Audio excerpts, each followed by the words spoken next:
Serious. Reddit. What was the scariest place you have ever been to? Reconstructed subway which exploded years ago in Daegu, Korea. They memorialized the explosion on site. Scorched walls. Melted people's items. Burnt phone booths and all. But the scariest was the scorched walls with writings and handprints of the people that were trapped during the explosion. This subway is one of the busiest stations even today due to being the city's downtown area. Edit. No. It's not the sandwich shop. It's a train station underground. Lol.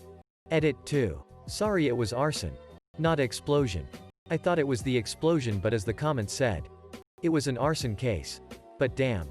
That station has been destroyed several times. Still the busiest station today. Probably a cave.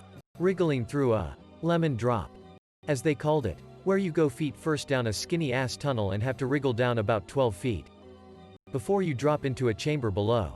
About halfway my shoulders got stuck and it took like 5 excruciating minutes to get loose. I don't know why I went spelunking. I'm claustrophobic. Edit. To answer a few common questions. 1. I got out through the exit at the bottom of the cave. The entrance was uphill, so you had to turn back or go through the lemon drop to get out. 2. I had kinda forgotten I'm claustrophobic. Or I guess it's better to say my claustrophobia improved and I didn't really feel the walls closing in until they were literally squeezing me from all sides. 3. I don't know why I went in there. It was a free event and I was probably pretty high and bored at the time. An abandoned set of buildings that were part of a former college campus. Next to an abandoned military airfield. There was a lot to explore. But it definitely gave off an unsettling vibe. There was even an enterable hangar that had a bunch of torn gas masks lying on a pile in the middle of it. I don't know why the fuck this happened. But by the end of it you'll understand when I say my parents aren't known for making the best decisions. So, when I was 9 or 10, my dad took me to this house that had been basically destroyed by fire. I don't remember exactly whether my mother was there or she just okayed this. They were not together, ever. There were other adults involved in this too. I think my uncle and one of my dad's buddies. But I was the only kid. Anyway. We went into this fire-destroyed house to look for shit that could be salvaged. We found very little and really that should have been nothing at all. All I really recall anymore was an 8-track tape that had been warped just enough by the fire to play 2 songs at once in spots. So there's lil kid me. After dark. Picking my way through this fucking burnt house full of debris. And I get into one room and look in what had been the closet and there's this shag rug looking thing there. Which was when my dad helpfully told me that the daughter of the house had run back inside the fire to try to save the family dog. And died in the closet with her arms wrapped around the animal. And that wasn't a rug but the remains of the dog's body. And then I was encouraged to look through this dead kid's toys to see if anything was in good enough condition for me to take home. I've been afraid of dying in a fire ever since. I had just crossed over the border into China from Kazakhstan, for some reason. My buddy and I made it a plan to hit as many haunted houses as we could. For whatever reason. There were plenty on our route from Moscow to Delhi. We found out about one in Urumqi and decided to go, as we went down these dank stairs into what seemed like once was part of an underground system. Everything just felt wrong. The person there had us sit in these gross chairs in front of this odd raised platform. Out of nowhere, this girl, and I mean no more than 14, comes out in a skimpy leopard print outfit with a snake. We are getting GTFO vibes but are the only ones there, and the dude running the place are right behind us. So, we proceed to watch this girl pop the snake's head into her mouth and swing it around like a helicopter. After the show, they tried to guide us to these rooms with the grossest mattresses on the planet on the ground. It was really sad, creepy, and disgusting. All we could do is shove some RMB in the guy's hand and run out. Got stuck in my car in a freezing step during a really bad snowstorm at -45°C. The snow was real deep and my car was stuck so badly it would take a truck to pull it out. Cell phone didn't work. Maps didn't work. For those who don't know. Once the engine dies you have about 12 hours before you freeze to death. The worst thing is that the snow was so deep and the storm was so bad they probably wouldn't have found me until spring. I have been in a bunch of life-threatening situations in my lifetime. But fuck. Nothing is as scary as freezing to death in the middle of nowhere. Thankfully. Another guy saw me. He happened to be driving a real pumped-up Land Cruiser. all geared up and shit. He gave me a real confused look once he realized I was driving a Jaguar Z.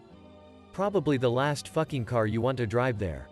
It would have been okay if I stayed on the road, I guess. But I couldn't see because of the storm and wandered about 50 meters off road. He pulled me out and led me for 2 hours at 40 kilometers an hour.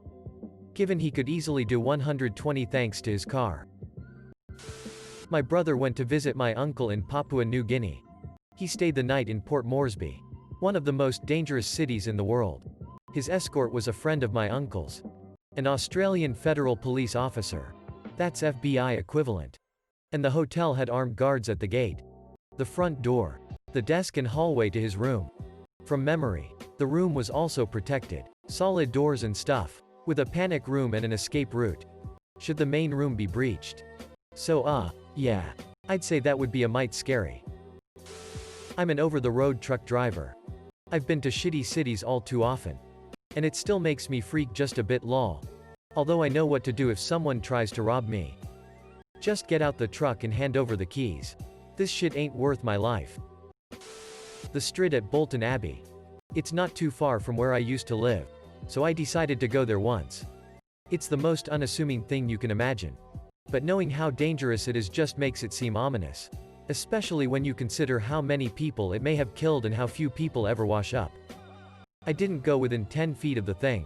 For anyone who doesn't want to click the link, although it's Tom Scott. So you really should. The Strid is what happens when a fast-flowing river basically turns on its side, putting a vast amount of water through a very slim, very deep, very dark groove in the ground. It looks calm on the surface. But if you fall in, you are royally fucked. There's a claim that it might be the most dangerous stretch of water in the world. And I can readily believe it. A Greyhound station in Buffalo, New York in the middle of the night. I thought for sure I was going to get mugged. Last year I lived in a suburb in Gifu Prefecture. Down the street was a broken down old house and my friend and I decided to do a photo shoot there one night. Because an old broken Japanese house looked pretty cool.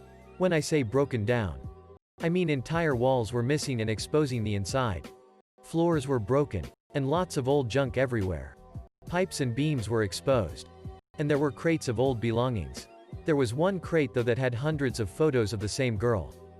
As a child to adulthood. Black and white. Developed from film. It was always just her and no one else in the photo. I thought it was strange that the old owners could just leave photos of this girl behind.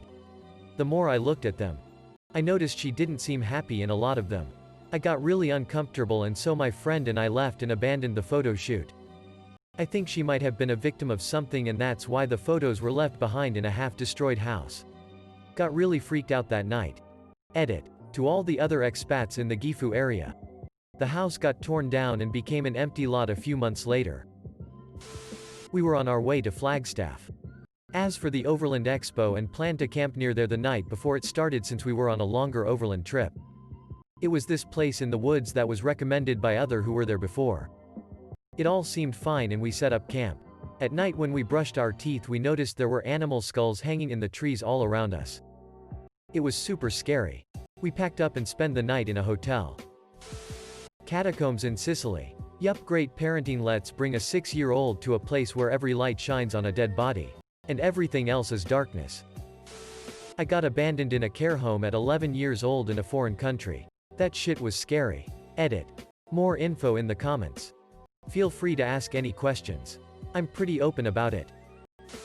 The old graveyard of Olergues in the Hérault, France. I was camping in the neighborhood and we visited the village. Old and beautiful. We were young and inquisitive and climbed the wall around an old graveyard. What we found were 19th century graves. Often in little grave houses. But grave robbers had yanked the lead coffins out of the houses and everywhere were opened coffins with skeletons. It was actually very sad to behold. There were 5 of us and without a warning we all ran to the wall and jumped back to the world of the living. We all had a feeling we should not stay there a second longer. We could not explain it. Just an overwhelming feeling of terror. About 15 years later I passed that cemetery on the back of a motorbike and just looked through a crack in the wall. I was struck with that same feeling. It is not a good place. I was in a small town in Laos high on magic mushrooms when the power went off in the full town. Local street dogs took the opportunity to fight it out. It was fucking terrifying. Pennington Hollow. Holler to the locals. In Ashe County, North Carolina. I don't know if it's still this way today. But back in the 90s everyone who lived there was named Pennington and you didn't go there unless your name was Pennington. The cops didn't even go there. Think the movie Deliverance. There was a whole classroom in my high school for the special Pennington kids. I once accidentally drove my little 49cc scooter into Pennington Holler when exploring random back roads. Once I realized where I was, I turned off my engine and went into bicycle mode and noped the fuck out of there.